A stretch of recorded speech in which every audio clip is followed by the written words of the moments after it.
మీ అందరికి కూడా కంగ్రాచులేషన్స్ తెలియజేస్తున్నాను. 5th year anniversary. Specially pastor Joseph Praneeth గారికి, కుటుంబానికి, సిస్టర్కి, అలాగే సంఘస్థులందరికీ కూడా మరి అభినందిస్తూ ఉన్నాను, అప్రిషియేట్ చేస్తున్నాను. దేవుని యొక్క నమ్మకత్వాన్ని బట్టి దేవునికి మహిమ ఆరోపిస్తూ ఉన్నాను.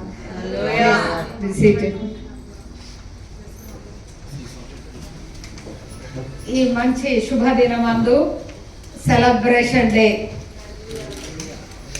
మరి ఫుల్ గాస్పెల్ చర్చ్ నుండి మమ్మల్ని ఆహ్వానించినటువంటి పాస్టర్ గారికి, సంఘం అంతటికి కూడా మరి ఒకసారి వందనాలు తెలియజేస్తూ ఉన్నాము. This is the day that the lord has made, we will rejoice and be glad in it. ఇది యెహోవా ఏర్పాటు చేసిన దినం. దీని యందు సంతోషించి ఉత్సహించి దేవునికి కృతజ్ఞతాస్తుతులు చెల్లిస్తూ ఉన్నాం. పాస్టర్ గారు కూడా చెప్పారు కదా, పాస్టర్ క్రిస్ గారు కూడా చెప్పారు, ఈ మంత్ అంతా కూడా దేవునికి కృతజ్ఞతాస్తుతులు చెల్లించే మంత్. 11 నెలలు, ఇది 12వ నెల. దేవుని యొక్క నమ్మకత్వం ఎంత గొప్ప దేవుడు కదా. ఎన్ని అపాయాల నుండి దేవుడు తప్పించాడు, ఎన్ని అనారోగ్యాలు, ఎన్ని తెగుళ్ళు, మనకు తెలియకుండానే చాలా విషయాలు దేవుడు మరి కాచి కాపాడుతూ ఉన్నాడు. ఆయన నమ్మకత్వం విషయంలో ఎప్పుడు కూడా మనల్ని ఒమ్ము చేసే దేవుడు కాదు. హల్లెలూయా. మినిస్ట్రీలో కూడా పాస్టర్ గారు వాళ్ళ స్ట్రగుల్స్, వాళ్ళ ఛాలెంజెస్ చాలా ఉంటాయి. అవన్నీ కూడా విశ్వాసంతో పంచుకోలేరు, కానీ దేవుని యొక్క పాద సన్నిధిలో మోకరించి దేవునికి విన్నవించుకొని ఆయన నడిపింపు ప్రకారంగా, ఆయన చిత్త ప్రకారంగా ఈ 11 నెలలు నడిపించి 12వ నెలలో దేవుడు మరి పరిచర్యను కొనసాగింప చేస్తూ ఉన్నాడు. హల్లెలూయా. మంచి పాస్టర్ గారిని, ప్రార్థించే పాస్టర్ గారిని, కుటుంబాన్ని, మరి వారితో నిలబడి ఉన్నటువంటి పెద్దలు, ప్రార్థనా పరులు, మరి విజ్ఞాపనకర్తలు సంఘంలో ఉండి జరిగించడాన్ని బట్టి దేవుడు గొప్ప కార్యాలు చేస్తూ ఉన్నాడు. హల్లెలూయా, హల్లెలూయా. కొన్ని గొప్ప గొప్ప విషయాలు మరి వింటూ ఉన్నప్పుడు దేవుడు తప్ప ఈ కార్యాలు ఎవరు కూడా చేయలేరు అని. హల్లెలూయా. సంఘాన్ని ఫలింప చేస్తున్నారు, సంఘాన్ని అభివృద్ధి చేస్తూ ఉన్నారు. సంఘంలో వారికి ఆనందం, సంతోషం, వారి యొక్క చేతి పనులు, ఉద్యోగాలు, వ్యాపారాల్లో దేవుని యొక్క దీవెనలు. హల్లెలూయా. 103వ కీర్తనలో దావీదు భక్తుడు చెప్తాడు కదా, నా ప్రాణమా యెహోవాను సన్నతించుము, నా అంతరంగంలో ఉన్న సమస్తమా ఆయన పరిశుద్ధ నామమును సన్నతించుము. నా ప్రాణమా యెహోవాను సన్నతించుము, ఆయన చేసిన ఉపకారములలో దేనిని మరువకుము. హల్లెలూయా. ఆయన చేసిన ఉపకారాలు దేవుడు మనం ప్రార్థన చేస్తున్నప్పుడు, టంగ్స్లో మాట్లాడుతూ ఉన్నప్పుడు దేవుడు నీకు జ్ఞాపకం చేసిన ప్రతి దాన్ని బట్టి కూడా, ఇక్కడ ఉన్నంతసేపే కాదు, వెళ్ళిన తర్వాత కూడా, ప్రభా మా జీవితాల్లో ఈ సంవత్సరంలో నువ్వు చేసిన ఉపకారాలు నేను ఎలా మరువగలను ప్రభా, నీవు తప్ప ఈ కార్యాలు ఎవ్వరూ చేయలేరయ్యా, నువ్వు చేసినందుకు వందనాలని దేవునికి వందనాలు చెల్లించాలి. ఆయన ప్రాముఖ్యమైనటువంటి విషయాలు ఆ 103వ కీర్తనలో చెప్తున్నాడు. ఏంటి ఆ మరువలేనటువంటి కార్యాలు ఏంటంటే, మొట్టమొదటిగా ఆయన నీ దోషములన్నిటినీ క్షమించాలి. హల్లెలూయా. భూమి మీద మనుష్య కుమారుడికి మాత్రమే పాపములు క్షమించడానికి అధికారం ఉన్నదని మత్తయి సువార్త 9వ అధ్యాయము 2వ వచనంలో చెప్పబడుతుంది. భూమి మీద ఎవరైనా నీ పాపాలు క్షమించబడి అంటే పరలోకంలో క్షమించబడవు, కానీ యేసుక్రీస్తు వారు మాత్రమే మన పాపాలు క్షమిస్తే పరలోకంలో కూడా దేవుడు క్షమించి మన పాపాలన్నీ కొట్టివేస్తాడు. హల్లెలూయా. ఆయన నీ దోషములన్నిటినీ క్షమించినవాడు, నీ సంకటములన్నీ కుదిర్చాడు. నీకు వచ్చిన కష్టాలు, నీకు వచ్చిన నష్టాలు, నీకు వచ్చిన వ్యాధులు, బాధలు, వాటన్నిటి నుంచి విడిపించిన వాడు యేసయ్య. హల్లెలూయా. వీటన్నిటిని ఏ ఎమ్మెల్యే కానీ, ఏ మినిస్టర్ కానీ, ఏ బంధువులు కానీ ఎవరు చేయలేరు ఆ కార్యాలు, దేవుడు మాత్రమే చేశాడు. హల్లెలూయా. నీ సంకటాలన్నీ కుదిర్చిన వాడు, సమాధిలో నుండి నీ ప్రాణాన్ని విమోచించాడు. హల్లెలూయా. మరణం తప్పించడం యెహోవా వశం. ఏమండి, మరణం తప్పించడం యెహోవా వశం. మనం సమాధిలోకి పోకుండా ఈ రోజు సజీవులుగా ఉన్నాము అంటే అది దేవుని యొక్క కృప. అందుకని ఆయనకి కృతజ్ఞతాస్తుతులు చెల్లించాలి. హల్లెలూయా. ఈ రోజు నేను బ్రతికే ఉన్నాను, అనేవాళ్ళు ఉంటే చెప్పండి, చెయ్యొద్దండి. మా పాస్టర్ గారు అంటారు, ఈరోజు బ్రతికుండకపోతే ఈ కోడిక మీ ఇంటి దగ్గర పెట్టాము. కానీ దేవుడు నమ్మదగిన దేవుడు. హల్లెలూయా. దేవుడు మనల్ని బ్రతికించాడు, ఎందుకంటే ఆయనకు కృతజ్ఞతాస్తుతులు చెల్లించాలి అని. అందుకే 43 యెషయా 43:7 అంటాడు, దేవుడు ఆయన కోసం ఆయనకి మహిమ తీసుకొచ్చేవారుగా ఉండాలి అని ఆయన మనల్ని కలుగ చేశాడంట. ఆయన్ని స్తుతించాలి, ఘనపరచాలి, ఆయన కొనియాడాలి అని మనుషులను ఆయన కలుగ చేశాడు. ఎందుకు అంటే దేవుడు దేవదూతల్ని సృష్టించినప్పుడు వాళ్ళల్లో కొంతమంది 1/3 వాళ్ళు దేవునికి వ్యతిరేకులుగా అయిపోయి దేవుణ్ణి కాదు స్తుతించేది, మనం ఎందుకు స్తుతించకూడదు, మనం ఎందుకు ఆరాధించబడకూడదు అని వారు హృదయాల్లో అనుకున్నందుకు వారు మరి పాతాళానికి దిగిపోయారు. కానీ దేవుడు ఏం చేశాడంటే, నేను నా పోలికలో నా స్వరూపంలో నేను ప్రజల్ని చేసుకుంటే నా ప్రజలు, నేను సృష్టించుకున్న నా ప్రజలు నన్ను స్తుతిస్తారు, నన్ను మహిమపరుస్తారు, నన్ను ఘనపరుస్తారు, నాకు కృతజ్ఞతాస్తుతులు చెల్లిస్తారు అని ఆయన కోసం మనం సృష్టించబడ్డాం. హల్లెలూయా. యెహోవా దేవుడుగా కలిగిన జనులు ధన్యులు. హల్లెలూయా. మనం యెహోవా దేవుడుగా కలిగిన జనులం, మనం ధన్యులం. హల్లెలూయా. ఒకప్పుడైతే అన్యులుగా ఉన్న వాళ్ళం మనం, ఒకప్పుడు దేవుడు లేని వారంగా ఉంటున్నాం. కానీ దేవుడే మనల్ని వెదకి వచ్చాడు. హల్లెలూయా. దేవుడే వెదకి వచ్చి ఆయన దేవుడని మనకి రుజువు చేసుకున్నాడు. కాబట్టి యెహోవా నిజమైన దేవుడు, సజీవుడైన దేవుడు, ఏకరీతిగా ఉన్న దేవుడు. ఇప్పుడు దాకా పాడారు కదా, ఏకరీతిగా ఎప్పుడు నిన్న నేడు నిరంతరం ఏకరీతిగా ఉన్న దేవుడు మనం సేవించే దేవుడు. అట్టి దేవుణ్ణి ఎవరైతే కలిగి ఉంటారో వాళ్ళు ధన్యులు. హల్లెలూయా. మనం అనుకోవచ్చు, నాకు అనారోగ్యంగా ఉంది, నాకు ఆరోగ్యం బాగాలేదు, నాకు డబ్బులు లేవు, నేను పేదరికంలో ఉన్నాను, నా అవసరతలు తీర్చబడట్లేదు, మరి నా దేవుడు నన్నేమి దీవించాడు, నాకేమి ఇచ్చాడు అని చెప్పేసి అని అనుకోవచ్చు. కానీ ఒక విషయం, నువ్వు ధన్యుడవు అని దేవుని వాక్యం చెప్తుంది. హల్లెలూయా. దేవుడిని కలిగి ఉన్నావు, నీకు చాలు. దేవుడిని కలిగి ఉన్నావు, నీకు అన్ని వచ్చేస్తాయి. దేవుని కలిగి ఉన్నావు కాబట్టి నీకు పరలోకంలో మొట్టమొదట స్థానం ఉంది. నువ్వు దేవుని బిడ్డవు, నువ్వు దేవుని కుమారుడవు, దేవుని కుమార్తెవు. నీ పాపాలన్నీ క్షమించబడ్డాయి.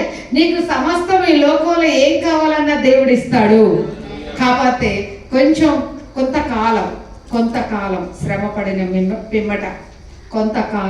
శ్రమపడిన పిమ్మట తానే మిమ్మలను పూర్ణులుగా చేసి స్థిరపరుస్తాడు, బలపరుస్తాడు. హల్లెలూయా. శ్రమలు లేకుండా, పరీక్ష లేకుండా ప్రమోషన్ ఉంటుందా? ఏమంటే పిల్లలు చదువుకుంటూ ఉంటున్నారు, మరి మనం కూడా చదువుకొని వచ్చాం. పరీక్షలు ప్రతి సంవత్సరం ఉంటాయి, ప్రతి నెల ఉంటాయి, ప్రతి 3 నెలలకు ఒకసారి ఉంటాయి. ఎందుకు? ప్రమోషన్ కోసం, ఆ నాలెడ్జ్ గెయిన్ చేసుకోవడం కొరకు, దేవుని చిత్తాన్ని మనము జరిగించడం కొరకు అవి వస్తాయి.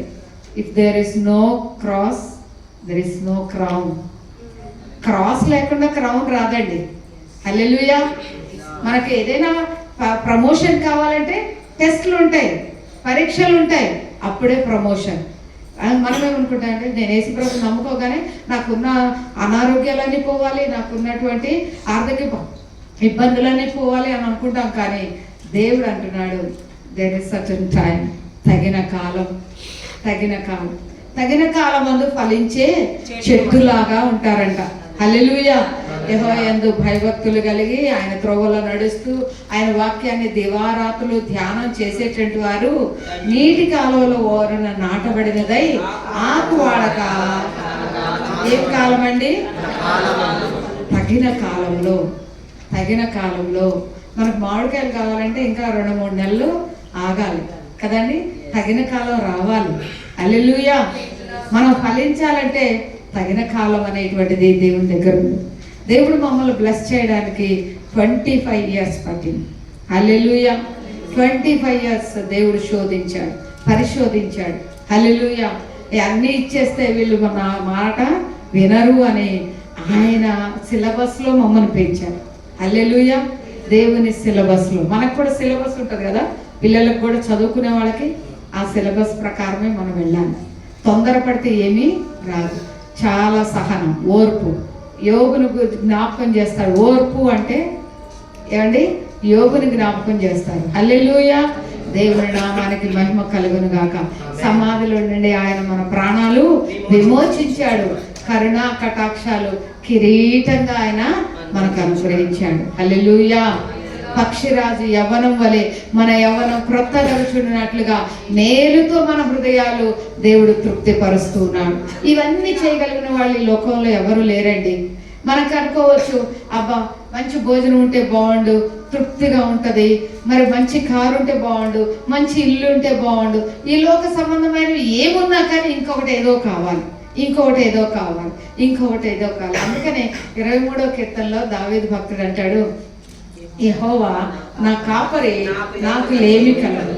The lord is my shepherd, I shall not want. అంటే ఇంకా నాకు దేని గురించినటువంటి ఆశ ఆలోచన లేదండి.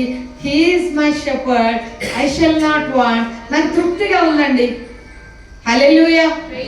ఈ లోక సంబంధమైనవి కాకుండా పర సంబంధమైన వాటి కొరకు మనకు ఆకలి ఉండాలి. దేవా నీ కొరకు నా ప్రాణము తృష్ణ కొడుతుంది. Holy spirit god, we need you.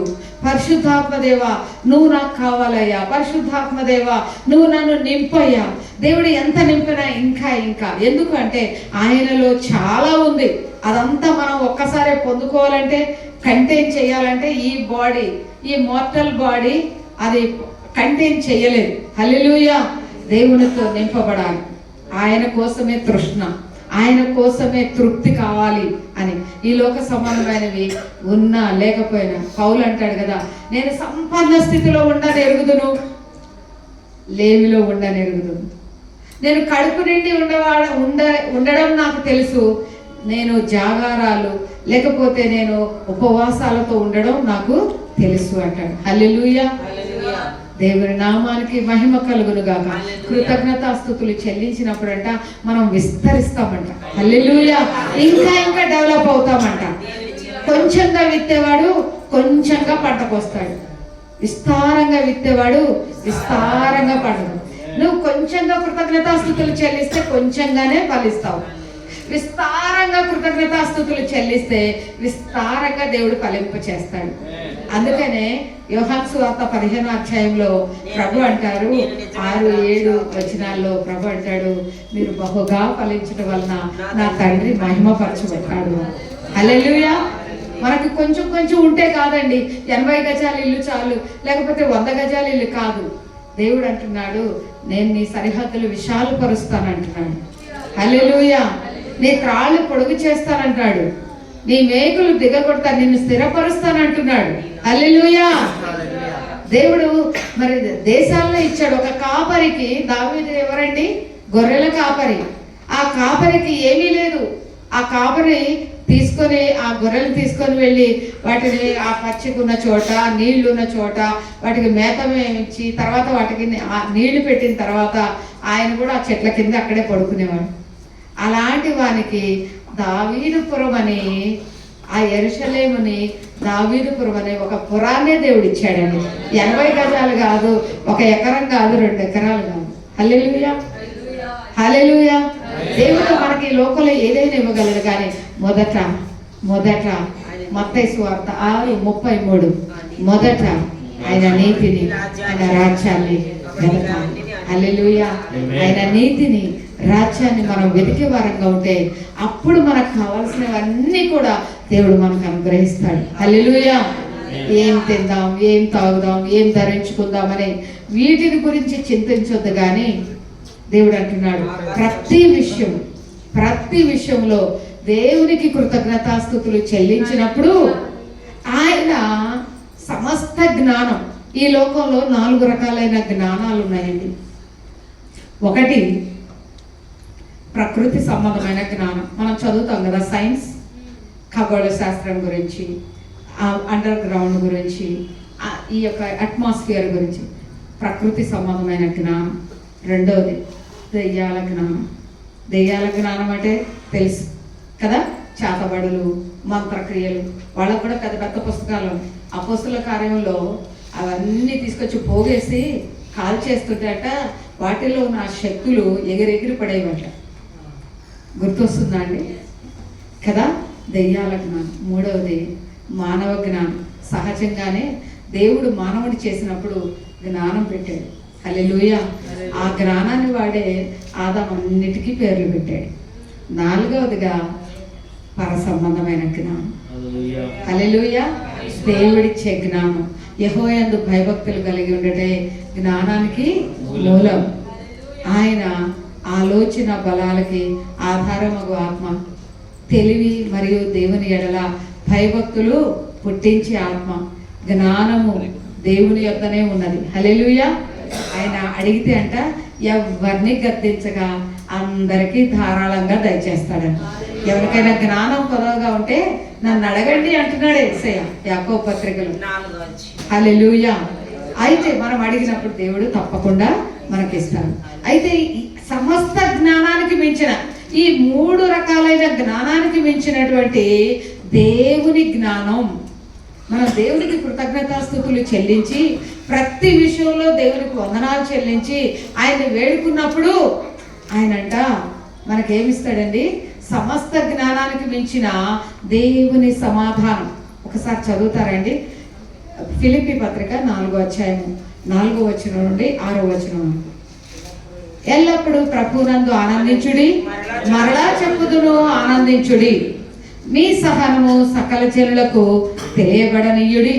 ప్రభు సమీపంగా ఉన్నాడు. చదవండి. ఎల్లప్పుడూ ప్రభునందు ఆనందించుడి, మరలా చెప్పుదును ఆనందించుడి. మీ సహనమును సకల జనులకు తెలియబడనీయుడి. ప్రభు సమీపంగా ఉన్నాడు. దేనిని గూర్చి చింతపడకుడి కానీ ప్రతి విషయంలోనూ ప్రార్థన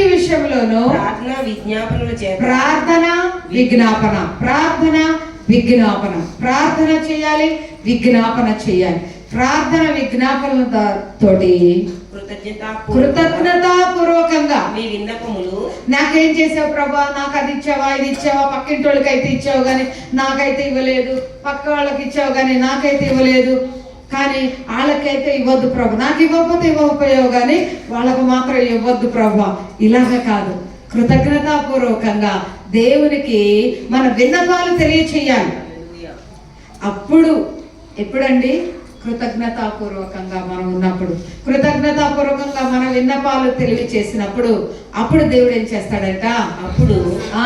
అప్పుడు సమస్త జ్ఞానానికి మించిన దేవుని సమాధానం యేసుక్రీస్తు వలన మన హృదయాలకి మన తలంపులకి కావలి ఉంటుంది. హల్లెలూయా.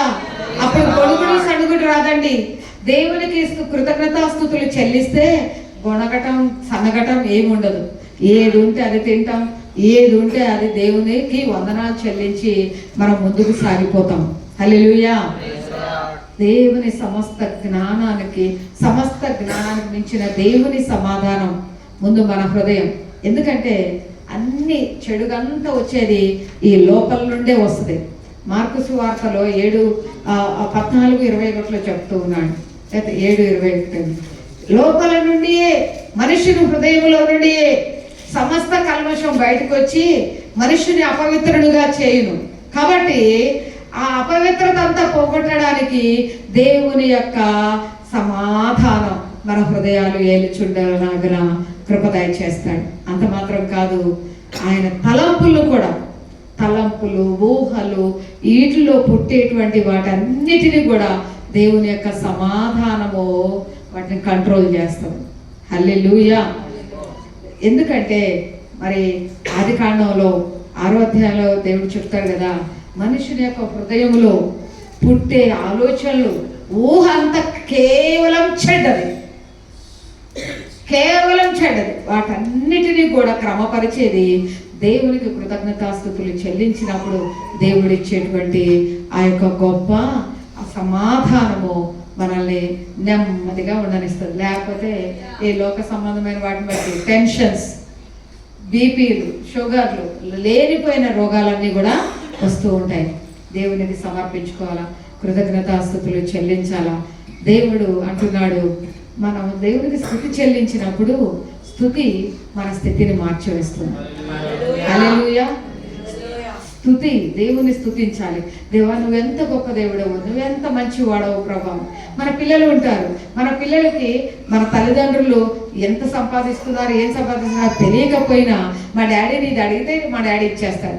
డాడీ నువ్వు చాలా మంచివాడు, నువ్వు అప్పుడు అది తెచ్చావు కదా, అది చాలా బాగుంది, మళ్ళీ నాకు ఇప్పుడు అది కావాలి అంటే వాళ్ళకి లేకపోయినా కానీ మరి వాళ్ళ తండ్రులు తీసుకొచ్చిస్తారు. మన తండ్రి సమస్తం కలిగిన వాడు, మనకు ఆయన ఇచ్చే దేవుడుగా ఉన్నాడు. ప్రేమ అంటే ఇచ్చుట. హల్లెలూయా. ఆయన మనల్ని ఎల్లప్పుడూ ప్రేమిస్తూ ఉన్నాడు. హల్లెలూయా. ఈ ఉదయకాలం ఒక మాట దేవుడు జ్ఞాపకం చేస్తున్నాడు మనతో. ఐ లవ్ యూ అంటున్నాడు దేవుడు. దేవుడు లోకాన్ని ఎంతో ప్రేమిస్తున్నాడు. God loves you, God loves you, God cares for you, God heels you.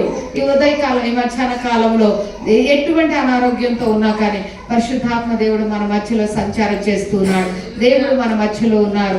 ఆయన మనకు పరిచర్య చేయడానికే ఉన్నాడు. ఆయన మనల్ని బాగు చేయడానికే ఉన్నాడు. ఆయన మనల్ని స్వస్థపరచడానికే ఉన్నాడు. మనం పడి ఉన్న గుంటల్లో నుండి మనల్ని లేవనెత్తడానికే ఉన్నాడు. మనల్ని హెచ్చించడానికి ఉన్నాడు.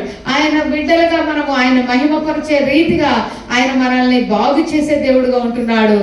ఆయన మనకి ఇచ్చే దేవుడుగా ఉంటున్నాడు. హల్లెలూయా. ప్రక్కన వాళ్ళకి చెప్పండి, గాడ్ లవ్స్ యూ అని. దేవుడు ఎంతగానో ప్రేమిస్తున్నాడు మనల్ని. హల్లెలూయా. ఆ దేవుడు నన్ను ప్రేమిస్తే ఇలా ఉంటుందా? అవును, నువ్వు ఇలా ఉన్నావు. కానీ ఈ స్థితిలో కూడా లేని వాళ్ళు, ఇంకా దౌర్భాగ్యమైన స్థితిలో ఉన్న వాళ్ళు ఉన్నారు. కానీ దేవుడు మనల్ని ఉంచిన స్థితిని బట్టి దేవునికి మహిమ చెల్లించాలి. హల్లెలూయా. కృతజ్ఞతాస్తుతి అనేటువంటిది పెద్ద ఆయుధం అండి. ఇది సూపర్ న్యాచురల్ వరల్డ్ లో గొప్ప ఆయుధము. సాతాను గాడి తలకాయ చితక త్రొక్కే ఆయుధం. అదే ఏం చేస్తుంది అంటే, ఏం చేశాడు దేవుడు, ఏం చేశాడు, నీకేం చేయలేదని దేవుని మీద గొనిగేటట్టు, సరిగేటట్టు, దేవుని అవగాహనపరిచేటట్టు చేస్తుంది. కానీ కృతజ్ఞతాస్తుతులు ఏంటంటే దేవుని మహిమపరిచేటట్టుగా చేస్తుంది. అప్పుడు మనం బహుగా విస్తరిస్తాం. హల్లెలూయా. కొంతమంది భోజనాలు పెట్టినప్పుడు అది బాగాలేదు, ఇది బాగాలేదు అని అంటారు కదా. దేవా, ఈ ఆహారం కూడా లేని వాళ్ళు చాలా మంది ఉన్నారయ్యా. ఈ పూటకి నాకు ఆకలి తెచ్చడానికి ఆహారం పెట్టావయ్యా, నీకు వందనాలు అని చెప్పాలి. ఇంకా ఏదైనా డాడీ వాళ్ళు, మమ్మీ వాళ్ళు ఏదైనా తెస్తే అది బాగాలేదు, ఇది బాగలేనద్దు. ఇప్పటి నుండి దేవా నీకు స్తోత్రం అయ్యా, ఇది నాకు ఇచ్చినందుకు వందనాలు, దీనికంటే మంచిది ఇవ్వబోతున్నందుకు వందనాలు. హల్లెలూయా. మనకి మంచిది ఉండొచ్చు, బెటర్ ది దేవుడు ఇస్తాడు, ఇంకా best is going to come. Hallelujah. Hallelujah. దేవునికి వందనాలు చెల్లించాలి. అలాగే మరి ఇశ్రాయేలీలంట, వాళ్ళకి అసలు ఆ ఎర్ర సముద్రం పాయలవ్వడం అంటే ఏంటో ఇప్పటికి కూడా ఏమీ ఎవరికి అర్థం కాదు. అది దేవుని సూపర్ న్యాచురల్ కారణం. హల్లెలూయా. దేవుని యొక్క బాహుబలం. దేవుడు తన పిల్లల్ని ప్రేమించి వాళ్ళకి అడ్డుగా ఉన్నటువంటి ఆ యొక్క సముద్రాన్ని పాయలుగా చేసి ఆరిన నేల మీద తన ప్రజల్ని నడిపించాడు. కానీ ఎవరికి దేవుని యొక్క బాహుబలం అవసరమో తెలుసా అండి?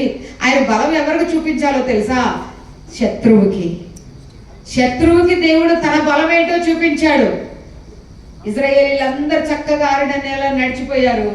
మేము కూడా నడిచిపోతాం, మాకు కూడా ఉంది వే అనుకుని ఆ శత్రువులందరూ, ఫరో సైన్యం అంతా కూడా వచ్చేసారు. అయితే అక్కడ మధ్యలో, సముద్రం మధ్యలో రథాలు, గుర్రాలు, సైన్యం అంతా కూడా చనిపోయారు. దేవుడు ముందే చెప్పాడు, మీరు భయపడద్దు, ముందుకే సాగిపోడి, మీరు ముందుకే సాగిపోడి. చూడండి, 5 సంవత్సరాలు, 4 సంవత్సరాల్లో దేవుడు గొప్ప కార్యాలు చేశాడు. 5వ సంవత్సరంలో కూడా దేవుడు చెప్తున్నాడు, భయపడకు నా కుమారుడా, నా కుమార్తె, భయపడకు, ముందుకే సాగి వెళ్ళుడి, ఆగిపోవద్దు, సాగిపోవడి, నా కార్యాలు నేను మీకు కనబరుస్తాను అని దేవుడు వాగ్దానం చేస్తున్నాడు. ఈ మధ్యాహ్న కాలంలో ఈ యొక్క పరిచర్యలో దేవుడు గొప్ప గొప్ప కార్యాలు చేయబోతూ ఉన్నాడు.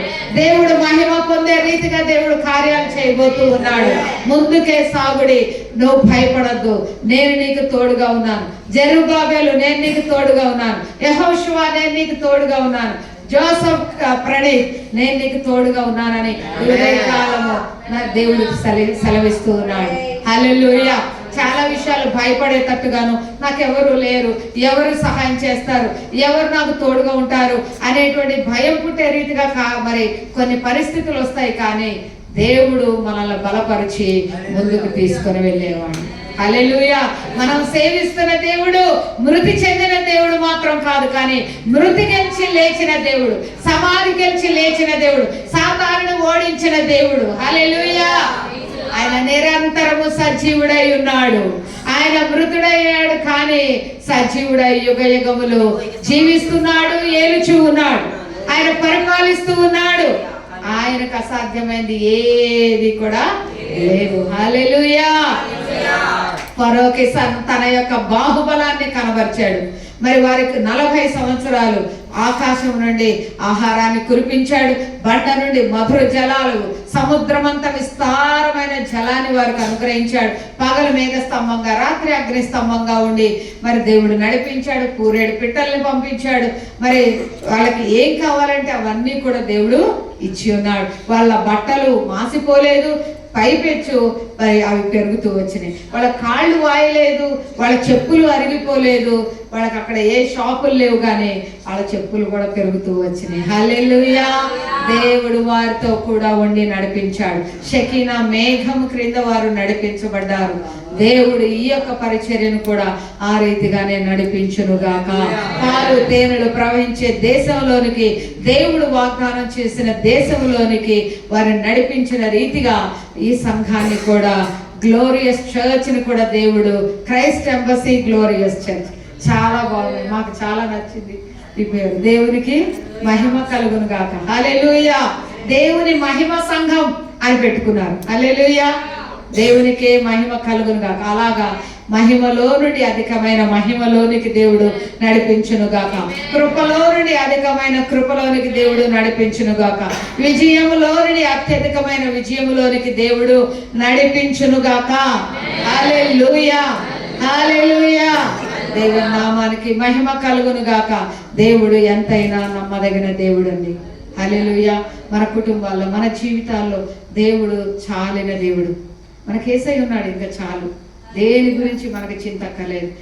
పరలోక ఇహ పరలోకపు దీవెనలు, ఆశీర్వాదాలు దేవుడు మనకి అనుగ్రహించి ఉన్నాడు. పర సంబంధమైన ప్రతి ఆశీర్వాదం, ఈ భూ సంబంధమైన ప్రతి ఆశీర్వాదాన్ని దేవుడు మనకు అనుగ్రహించాడు. ఇందాక సిస్టర్ ఆ మాట చదవబోతున్నాడు. పక్షులను చూడండి, అవి వడకోవి తోకోయవు కొట్లలో వాటి ధాన్యాన్ని కూర్చుకోవు, కానీ ఆయనను పరలోకమందన్న వాటి తండ్రి కాదు, మనకి తండ్రి. హల్లెలూయా. మనకి తండ్రి, మన ఇంట్లో తండ్రి ఉంటే పిల్లల్ని పక్కన పెట్టి పక్షులకు వేస్తారా? మనం తిన్న అన్నం, లేకపోతే మిగిలిపోయినది, లేకపోతే నూకలు అలాంటివి తీసుకెళ్లి పక్షులకి వేస్తారు. పిల్లలకి ఏం పెడతారండి? శ్రేష్టమైనది. అసలు ఆ పక్షులు, జంతువులే దేవుని చేతిలో నుండి శ్రేష్టమైనవి తీసుకొని తింటున్నాయి అంట. మరి మనకి ఇంకెంత శ్రేష్టమైనవి దేవుడు ఉంచాడండి. ఆయన మంచి తండ్రి. హల్లెలూయా. మీరే మీ పిల్లలకి మంచి ఈవులు ఇయ్యే ఎరుగు ఉండగా పరలోకమందున్న మీ తండ్రి వాటికంటే ఇంకా మించి మరి శ్రేష్టమైనవి మీకు అనుగ్రహింపడా? పరిశుద్ధాత్మను నిశ్చయముగా మీకు అనుగ్రహించును. హల్లెలూయా. శ్రేష్టమైనవే దేవుడు మనకి అనుగ్రహిస్తాడండి. హల్లెలూయా. దేవుని గురించి కూడా కొనగవద్దు. ఈ యొక్క నెల అంతా కూడా దేవునికి కృతజ్ఞతాస్తుతులు చెల్లిస్తూ దేవుని యొక్క కృప పొందుకొని 2026లోకి మరి నూతనమైన బ్లెస్సింగ్స్, నూతనమైన ఆశీర్వాదాలు, నూతనమైనటువంటి రీతిలో మనము ముందుకు సాగాలని దేవుడు కోరుతూ ఉన్నాడు. హల్లెలూయా. మరి క్రిస్ గారు ఈ నెల కొరకు, ఈ రోజు కొరకు ఇచ్చినటువంటి వాక్యం కూడా మార్కు సువార్త 16వ అధ్యాయము 15వ వచనం నుండి ఆఖరి వరకు ఉన్నటువంటిది. మీరు సర్వలోకానికి వెళ్ళి సర్వ సృష్టికి సువార్త ప్రకటించండి అని చెప్పబడుతూ ఉంది. మరి నమ్మిన వారి వల్ల ఈ సూచక్రియలు జరుగుతాయి. ఏంటి అవి? ఏమండి? ఆయన నామాన అన్య భాషలు మాట్లాడతారు, దెయ్యాలు వెళ్ళగొడతారు, క్రొత్త భాషలు మాట్లాడతారు, పాములను ఎత్తి పట్టుకుంటారు, మరణకరమైనది తాగిన వారిని హాని చెయ్యదు, రోగుల మీద చేతులు ఉంచినప్పుడు వారు స్వస్థత పొందుతారు. హల్లెలూయా. మరి సర్వ సృష్టికి వెళ్ళి సువార్త ప్రకటించండి అని చెప్పబడుతుంది. ఇప్పుడు మీడియా ద్వారా కూడా మీరు ప్రకటించేటువంటి వాక్యము మరి సర్వ సృష్టికి వెళ్తుంది. అలాగే కాదు, చాలా మందికి దేవుడు భారం ఇచ్చి మిషనరీలుగా దేవుడు పంపిస్తూ ఉన్నాడు. మరి మనం చెప్పలేకపోయినా చెప్పేవారినైనా మనము పంపించాలి. మన దాతృత్వం కలిగి ఇచ్చడం ద్వారా సర్వ సృష్టికి సువార్త ప్రకటించబడతా ఉంటది. హల్లెలూయా. మనం వెళ్ళాలి, వెళ్ళలేనప్పుడు వెళ్ళే వాళ్ళని మనం పంపే వారంగా ఉండాలి. హల్లెలూయా. మనం చెప్పకపోతే వేరే వాళ్ళకి ఎలా తెలుస్తుంది? నపుంసకుడు కూడా ఆ కందాకే రాణి దగ్గర ఉన్న ఐథియోపియుడు ఆయన వెళుతూ ఉంటాడు, దేవుని ఆరాధించి వెళ్ళేటప్పుడు ఆయన యెషయా గ్రంథం చదువుతూ ఉంటాడు, 53వ అధ్యాయం. ఆయన చదువుతూ ఉంటే ఫిలిప్పుని దేవుడు తన ఆత్మ ద్వారా తోడుకొని వెళ్తాడు. అయ్యా, నువ్వేం చదువుతున్నావు, నీకు అర్థమవుతుందా, నువ్వు చదువుతున్నది ఏంటో నీకు తెలుసా అని అంటే, ఎవరైనా నాకు వివరించి చెప్పకపోతే నాకు ఎలా తెలుస్తుంది? ఈ యెషయా గ్రంథం 53వ అధ్యాయంలో రాసింది యెషయా ప్రవక్త ఆయన గురించి రాసుకున్నాడా, మరి ఇంకెవరి గురించైనా రాశాడా? నాకు ఎలా తెలుస్తుంది ఎవరు చెప్పకపోతే అంటే, అప్పుడు నాకు తెలుసయ్యా అది ఎవరి గురించి రాశారు అని నేను చెప్తానయ్యా అంటే, అయితే రథం ఆపమని చెప్పి రథంలో ఆ ఫిలిప్పుని ఎక్కించుకొని వెళుతూ ఉన్నప్పుడు అంత సువార్త మొత్తము యేసుక్రీస్తు వారిని గురించిన వార్త మొత్తం చెప్పినప్పుడు ఆయన ఇదిగో వెళుతూ ఉన్నాం కదా, ఇక్కడ నీళ్లు ఉన్నాయి, ఇక్కడ చెరువు ఉంది, లేకపోతే ఇక్కడ నది ఉంది, నాకు బ్యాప్టిజం ఇవ్వు. నమ్మి బాప్తిజం పొందినవాడు రక్షింపబడు, నమ్మని వానికి శిక్ష విధింపబడు. నాకు శిక్ష వద్దయ్యా, నేను యేసయ్యను నమ్ముతున్నాను, నాకు రక్షణ కావాలి, నిత్య జీవం కావాలి అని. హల్లెలూయా. ఇంకా ఇక్కడ ఎవరైనా కానీ రక్షణ లేకుండా ఉంటే, యేసయ్య నాకు రక్షకుడుగా నేను అంగీకరిస్తున్నాను అంటే, ఈ రోజే ఇప్పుడే దేవుడు తన యొక్క బిడ్డగా మరి అంగీకరిస్తాడు మనల్ని. హల్లెలూయా. చిన్న ప్రార్థన చేస్తే చాలు, యేసయ్యా నేను పాపిని, నీ రక్తంలో నన్ను కడుగయ్యా, నన్ను పరిశుద్ధపరచయ్యా, నువ్వు దేవుడని నమ్ముతున్నాను, నా కొరకు లోకానికి వచ్చి నీ ప్రశస్తమైన రక్తాన్ని నా కొరకు కార్చావని నమ్ముతున్నానయ్యా, నా కొరకు చనిపోయి తిరిగి లేచావు, సజీవుడు అని నేను నమ్ముతున్నాను ప్రభా, నా పాపాలు కడిగి పవిత్రపరచయ్యా, నీ బిడ్డగా నన్ను అంగీకరించయ్యా అని ఒక చిన్న ప్రార్థన చేస్తే చాలు, నువ్వు దేవుని బిడ్డవవుతావు, పరలోక రాజ్యానికి వారసుడివి వారసురాలివి అవుతావు, పేరు జీవ గ్రంథంలో వ్రాయబడుతుంది. ఆధార్ కార్డు లేకపోవచ్చు, ఓటర్ లిస్ట్ లేకపోవచ్చు, ఏం లేకపోయినా పర్వాలేదు, నువ్వు దేవుని యొక్క you are the citizen of heaven. Hallelujah. Hallelujah. Indian సిటిజనే మనం ఈ శరీరంతో ఉండగా, కానీ మన ఆత్మీయ జీవితం నూతన సృష్టిగా నూతన జీవం పొందిన వారంగా మనము we are the citizens of heaven. Hallelujah. You are the citizen of heaven. ప్రక్కన వాళ్ళతో చెప్పండి. Hallelujah. ప్రక్కన వాళ్ళతో చెప్పండి. You are the citizen of heaven. నువ్వు పరలోక రాజ్య పౌరుడవు, పౌరురాలివి, పరలోక రాజ్య పౌరులం. Hallelujah. Hallelujah. దేవుని నామానికి మహిమ కలుగును గాక. 5వ కీర్తన, 5వ వార్షికోత్సవం అన్నారని చెప్పి 5వ కీర్తనలో కొన్ని మాటలు మనము చదువుకుందాము. ఆ తర్వాత నేను ముగించడానికి చిన్న సాక్ష్యం చెప్పి ముగించడానికి చూస్తానండి. 5వ కీర్తన. యెహోవా నా మాటలు చెవిని పట్టుము, నా ధ్యానము మీద లక్ష్యముంచుము, నా రాజా నా దేవా నా ఆత్మధ్వని ఆలకించుము, నిన్నే ప్రార్థించున్నాను. యెహోవా ఉదయమున నా కంఠస్వరము నీకు వినబడును, ఉదయమున నా ప్రార్థన నీ సన్నిధిని సిద్ధం చేసి కాచి ఉండును. హల్లెలూయా. దేవుని యొక్క సన్నిధానంలో మరి దావీదు భక్తుడు ఈ యొక్క ప్రార్థన, ఈ మాటలు దేవునితో చెప్తున్నాడండి.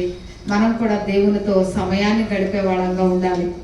దేవుని సన్నిధిలో మనం ఇక్కడ కార్పొరేట్ అనాయింటింగ్ ఉంటుంది, కానీ అందరూ పరిశుద్ధులందరితో కలిసి ప్రార్థన చేయాలి, పరిశుద్ధులందరితో కలిసి దేవుని స్తుతించి ఆరాధించాలి. కానీ మనకంటూ ఒక టైం దేవుడు పెట్టుకుని మనం దేవునితో టైం అలోన్ విత్ గాడ్, దేవునితోటి సమయాన్ని గడపాలి. దేవునితో సహవాసం చేస్తే అంట మనకి మేలు, మనకి సమాధానం కలుగుతుందంట.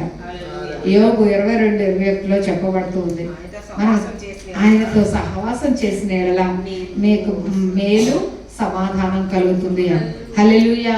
మనం దేవునితో సహవాసం చేయాలి. అందరితో సహవాసం చేస్తాం, లేవంగానే సెల్ ఫోన్తో సహవాసం చేస్తాం కదండి.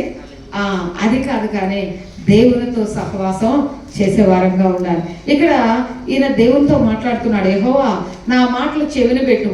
ఏం మాటలు మాట్లాడుతున్నాడు? దేవుని స్తుతించే మాటలు మాట్లాడుతున్నాడు. హల్లెలూయా. నా ధ్యానం మీద లక్ష్యం ఉంచు. ధ్యానం దేన్ని చేస్తాం? వాక్యాన్ని దివారాత్రులు ధ్యానం చేయాలి.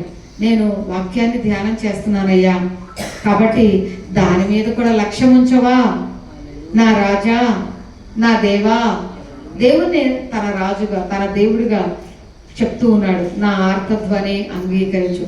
ఎందుకు అంటే ఆలకించుము. ఆర్తధ్వని అంటే మామూలుగా చేసే ధ్వని కాదండి.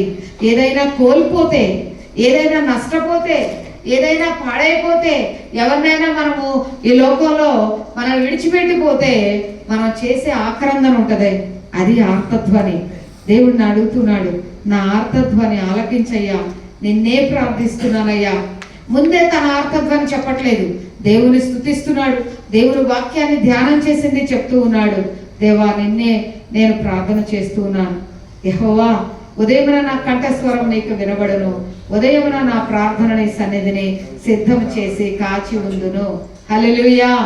ఉదయ కాలమే లేచి మనం గంట సేపన్నా అన్య భాషల్లో మాట్లాడుతూ దేవుని వాక్యాన్ని ధ్యానం చేస్తూ ఆయన చేసిన మేళ్ళు జ్ఞాపకం చేసుకుంటూ ఉన్నామంటే ఆ రోజంతా కూడా ఎంతో దీవెనకరంగా ఒక బ్లెస్డ్ డేని దేవుడు మనకిస్తాడు. హల్లెలూయా. ఎవరైనా కనపడగానే ఏం చెప్తారు? హ్యావ్ ఎ నైస్ డే అంటారు కదండి. యేసయ్య ఉంటేనే nice day. Hallelujah. Have a blessed day అంటారు. యేసయ్య మార్గాల్లో నడిచి యేసయ్యకి ఆ రోజును అప్పగిస్తే అది నిజంగానే దీవించబడిన రోజుగా ఉంటుంది. హల్లెలూయా. అయితే మనము ఉదయాన్నే దేవుని యొక్క ముఖాన్ని వెతకాలి, దేవుని సన్నిధిని వెతకాలి. అదే 63వ కీర్తనలో దావీదు అక్కడ కూడా చెప్తున్నాడు, దావీదు భక్తుడు, అయ్యా నా ప్రాణం నీ కోసం. అలాగే 42వ కీర్తనలో కూడా దుప్పి నీటి వాగుల కోసం ఆశపడుతున్నట్టుగా నా ప్రాణం నీ కోసం ఆశపడుతుందయ్యా, తృష్ణగొంటూ ఉందయ్యా అని. అయితే ఇక్కడ చెప్తున్నాడు, దేవుని యొక్క గుణ లక్షణాలు తెలియజేస్తా ఉన్నాడు. చూడండి, 4వ వచనం నుండి 6వ వచనం వరకు దేవుడు ఎలాంటి విషయాలు ఇష్టపడతాడు, ఎలాంటి విషయాలు ఇష్టపడడు, ఆయన క్యారెక్టర్ గురించి ఇక్కడ చెప్పబడుతుంది. దేవుడిని అంటున్నాడు, దేవా, నువ్వు దుష్టత్వాన్ని చూచి ఆనందించే దేవుడు కాదు. దేవుడు దుష్టత్వాన్ని చూచి ఆనందించే దేవుడు కాదు, కానీ దేవుడు గుర్రాల బలమునందు నరుల కాలసత్వయందు ఆయన ఆనందించే దేవుడు కాదు. 147వ కీర్తనలో చెప్పబడుతుందన్నమాట. దేనిలో సంతోషిస్తాడంట? ఆయన కృప కొరకు వేడుకునే వారిలో సంతోషిస్తాడు. హల్లెలూయా. మనం ప్రతిరోజు కూడా ఈ మాట చెప్పాలండి, యేసయ్యా నీ కృప చొప్పున నన్ను బ్రతికించుము. నీ కృప నాకు కావాలయ్యా, నీ కృప నా ఆయుష్కాలం అంతా కావాలయ్యా, నీ కృప నాకు నిత్యము కావాలయ్యా, నీ కృప పిల్ల పిల్ల తరానికి కావాలయ్యా, నీ కృప యుగ యుగాలు నిలిచి ఉండాలయ్యా. హల్లెలూయా. దేవుని కృపను నా ఆరోగ్యాన్ని బట్టి, నా బలాన్ని బట్టి, నా జ్ఞానాన్ని బట్టి, నేను ఇల్లు కట్టాను, అది చేశాను, ఇది చేశాను అంటారు కాదండి. దేవుని కృప లేకపోతే ఏమీ జరగదు. ఇంకొక ఉదాహరణ చెప్పనా? పౌలు ఆయన ప్రార్థన చేసినప్పుడు ఆయనకి మరి శరీరంలో ఒక ముళ్ళు ఉందని, కడుపు నొప్పి అని అంటారు, ఆ ముళ్ళు ఉందని అది తీసేయమని 3 సార్లు ప్రార్థన చేస్తాడంట దేవుని సన్నిధిలో. దేవుడు అన్నాడంట, అది ఆ ముళ్ళు అలా ఉండని, అది అలా ఉంటే నువ్వు హెచ్చిపోకుండా, అతిశయించకుండా, ఇదంతా నా యొక్క జ్ఞానాన్ని బట్టే జరిగింది, ఈ సేవ అంతా నా జ్ఞానాన్ని బట్టే జరిగింది, ఇంతమంది రక్షణ పొందడం అంతా నా యొక్క జ్ఞానం, నా వాక్చాతుర్యాన్ని బట్టే జరిగిందని నువ్వు హెచ్చిపోయి నరకానికి వెళ్ళడం నాకు ఇష్టం లేదు. ఆ ముళ్ళు అలా ఉండని, నా కృప ఉంది కదా. హల్లెలూయా. నా కృప నీకు చాలు. హల్లెలూయా. ప్రభా, నా పరిస్థితులు ఎలా ఉన్నా, ఎంత దీనాతి దీన స్థితిలో ఉన్నా, నీ కృప మాత్రం నాకు, నేను అదే అడుగుతాను ప్రభు నీ కృప కావాలని. ఈ లోకంలో ఉండగా నీ కృప, యేసయ్యా నీ కృప. అందరం చెప్తామా? యేసయ్యా నీ కృప చాలును, నీ కృప చాలును. మనం ఎప్పుడు బలహీనమో అప్పుడే ఆయన బలాన్ని మనలో పరిపూర్ణం చేస్తాడు. హల్లెలూయా. మనలో ఆయన బలం ఉండాలి. మనం బూస్ట్, హార్లిక్స్ లేకపోతే ఏదన్నా టానిక్లు వేసుకుంటే వచ్చే బలం కాదు, కానీ అది ఆయన పునరుత్థాన బలం, మరణము గెలిచి లేచిన బలం.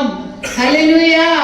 మృతులలో నుండి యేసుని లేపిన వాని ఆత్మ మీలో నివసించిన ఎడల, మృతులలో నుండి క్రీస్తు యేసుని లేపిన వాడు చావుకు లోనైన మీ శరీరములను కూడా మీలో నివసించుచున్న తన ఆత్మ ద్వారా జీవింపచేయను.